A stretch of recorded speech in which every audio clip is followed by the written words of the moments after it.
हमें पढ़ना है इसको समंजन क्षमता के बारे में। और अगर ये समंजन क्षमता गड़बड़ हो जाती है तो उससे हमारे आँखों में दृष्टि दोष हो जाता है, ठीक है, जिसके कारण आपने देखा होगा कि लोग क्या करते हैं, चश्मा लगाते हैं। तो वो दृष्टि दोष भी कई तरीके से होते हैं।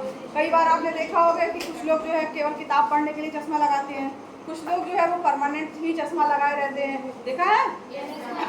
और चश्मे भी आपने कई बार देखा होगा कि कुछ ऐसे चश्मे देखे होंगे कि उसमें बीच वाला हिस्सा गोल गोल सा रहता है, देखा है कभी।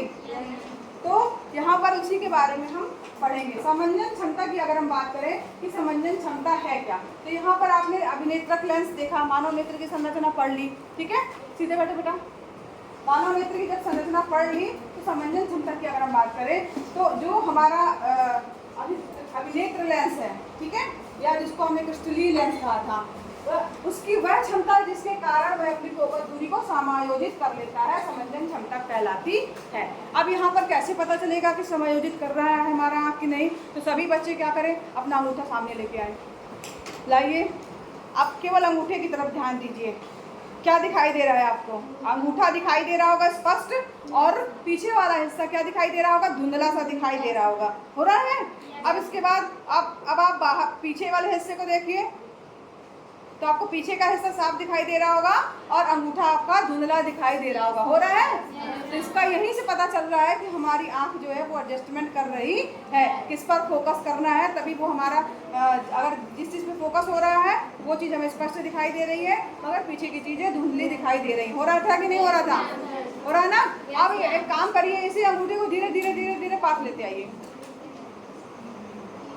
ला रहे हैं।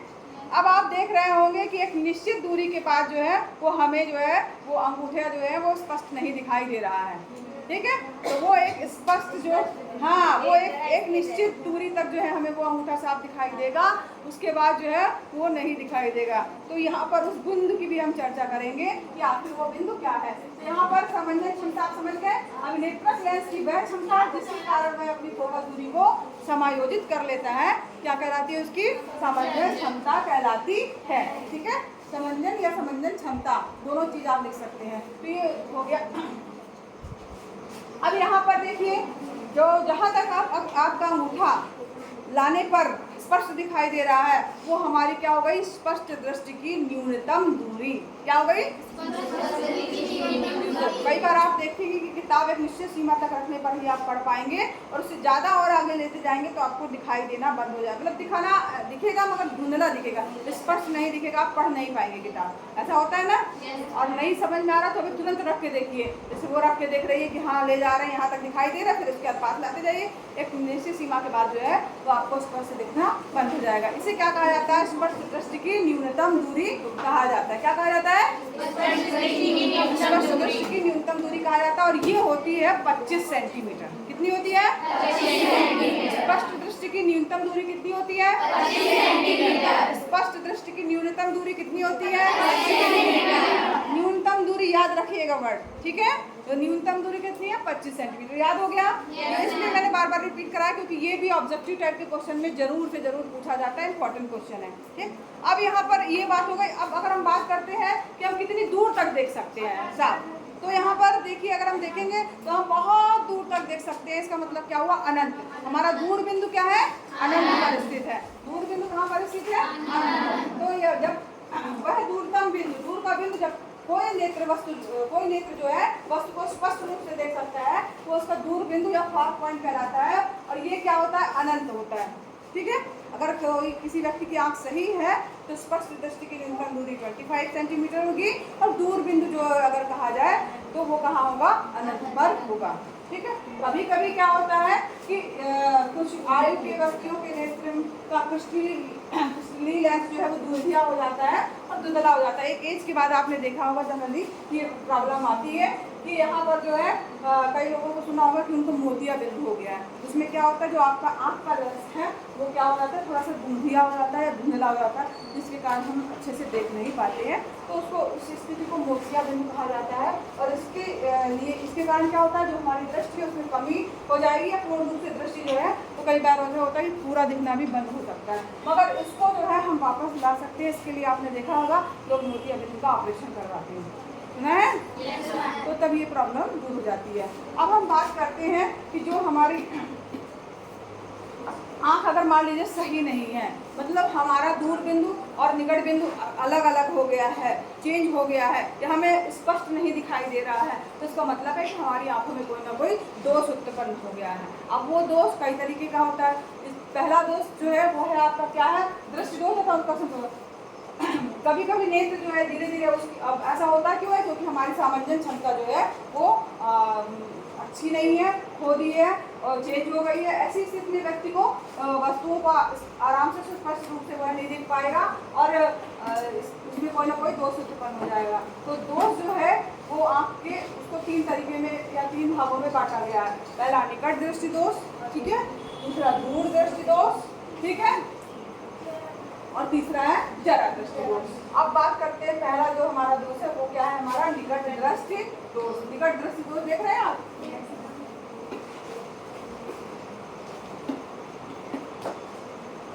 ये है, ठीक, निकट दृष्टि दोष। यहाँ चित्र भी आप ध्यान दीजिए, उससे आपको और स्पष्ट समझ में आएगा। निकट दृष्टि दोष की बात करें, नाम क्या है? निकट दृष्टि दोष। अब नाम से लग रहा है कि पास निकट की वस्तुएं साफ नहीं दिखाई देती होंगी, है ना? लेकिन ऐसा नहीं है, बल्कि इसमें उल्टा होता है। हमेशा याद रखिए, अगर निकट दृष्टि दोष बताया गया है तो इसका मतलब है क्या? कि दूर की चीज़ साफ नहीं दिखाई देगी, ठीक है। अब ये बात ये आती है कि भाई इसका नाम निकट दृष्टि दोष क्यों पड़ा? जब दूर का नहीं दिखाई देता तो दूरदृष्टि दोष कर देना चाहिए था, लेकिन इसका नाम निकट दृष्टि दोष है। और निकट दृष्टि दोष क्या है? जिसमें क्या होता है, वो कोई व्यक्ति अगर है और ये निकट दृष्टि दोष से पीड़ित है तो उसे क्या होगा कि निकट रखी वस्तुओं को तो वो स्पष्ट देख लेगा, साफ दिखाई देगी, परंतु दूर रखी वस्तुओं को वह स्पष्ट रूप से नहीं देख सकेगा। और ऐसे दोष युक्त व्यक्ति का दूर बिंदु जो है वो अनंत पर ना होगा। अब दूर की नहीं दिखाई दे रही है तो उसका मतलब है हमारा दूर बिंदु कहाँ तक होना चाहिए? अनंत होना चाहिए ना। तो वो अनंत पर ना होकर के वो कुछ थोड़ा सा और पास आ जाता है, और उसके बाद अगर जहाँ तक एक लिमिट तक जो है हमें साफ दिखाई देगा, उसके बाद की चीज़ें हमें साफ दिखाई नहीं देगी। ये होता है मायोपिया में या निकट दृष्टि दोष में होता है।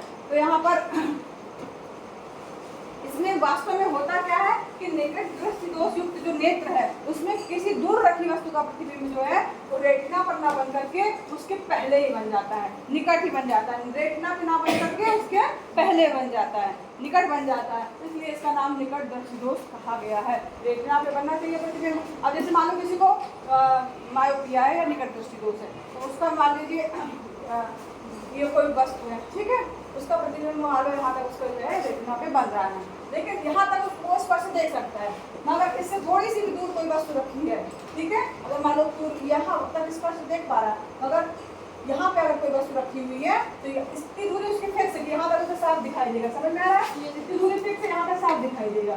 फिर क्या हुआ, उस वस्तु को थोड़ा और दूर कर दिया, यहाँ रखी हुई है उसे दूर कर दिया, तो यहाँ से इसका मतलब हुआ कि ये दूरी निश्चित रहेगी, तो उसका प्रतिबिंब कहाँ बन जाएगा? इतना दूर, यानी रेटिना पे नहीं बनेगा, ठीक है। रेटिना पे ना बन करके उसके क्या बन रहा है?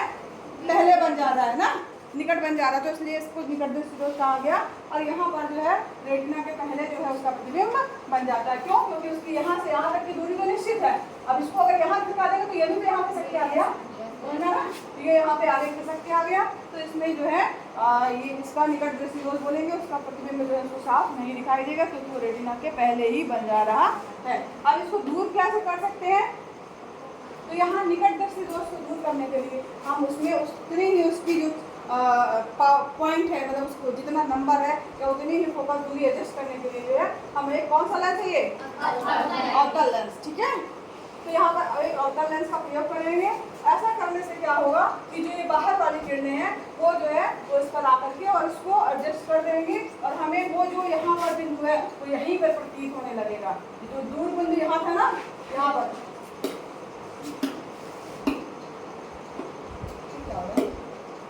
दूर बिंदु यहाँ पे था, यहाँ जैसे यहाँ था ना, तो ये यहाँ पर यही वाला बिंदु जो है इस लेंस लगने के कारण यहीं पर आ जाएगा या प्रतीत होगा हमारी आँख को, इसके कारण इसका प्रतिबिंब वहीं पे कहाँ पर बनेगा?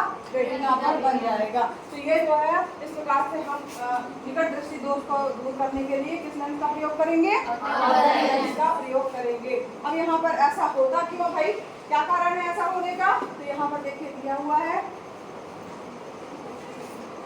वहाँ पर रेटिना पर उसका प्रतिबिंब ना बन करके दृष्टिपटल के सामने ही बन जाता है, निकट बन जाता है, इसलिए निकट दृष्टि दोष कहते हैं। अब यहाँ पर अभिनेत्र उत्पन्न होने का क्या कारण है? अगर हमारे लेंस, जो हमारा आंख का लेंस है, उसकी वक्रता अधिक हो जाती है। अगर वक्रता अधिक हो गई तो भी ऐसा होगा।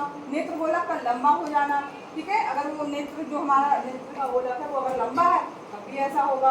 और इसके लिए हम क्या करते हैं? अवतल लेंस या अपसारी लेंस का प्रयोग करते हैं और उसको संशोधित कर देते हैं कि हाँ, ताकि हमारा प्रतिबिंब रेटिना पर ही बने, ठीक है। तो यहाँ उपयुक्त क्षमता का हम अवतल लेंस का प्रयोग करते हैं इस दृष्टि दोष के निवारण के लिए। समझ में आया सबको? निकट दृष्टि दोष क्या है, कौन बताएगा? हाँ, खड़े हो बताओ। निकट दृष्टि दोष वह होता है जिसमें हमें निकट की वस्तुएं तो साफ साफ दिखाई देती हैं, परंतु दूर की वस्तुएं साफ दिखाई नहीं देती हैं, ठीक है। निकट दृष्टि दोष में निकट की तो साफ दिखाई देंगी, दूर की साफ दिखाई नहीं देंगी। होता क्या है इसमें? वस्तु का प्रतिबिंब रेटिना पर ना बन करके उसके पहले बन जाता है, इसलिए इसे निकट दृष्टि दोष भी कहा जाता है। और इसके लिए निवारण के लिए हम कौन सा लेंस का प्रयोग करते हैं? ठीक है, ये क्वेश्चन इम्पोर्टेंट है और इसको जब भी आप लिखेंगे तो परिभाषा देते हुए निकट दृष्टि दोष क्या है और उसके बाद ये चित्र बनाते हुए आपको समझाना पड़ेगा। चित्र बनाना मत भूलिएगा, ठीक है। जब ये क्वेश्चन आएगा, ये भी बहुत ही इम्पोर्टेंट क्वेश्चन है। निकट दृष्टि दोष तक समझ लिए? अब यहाँ पर बात करते हैं दूर दृष्टि दोष, इसको कल पढ़ेंगे, ठीक है।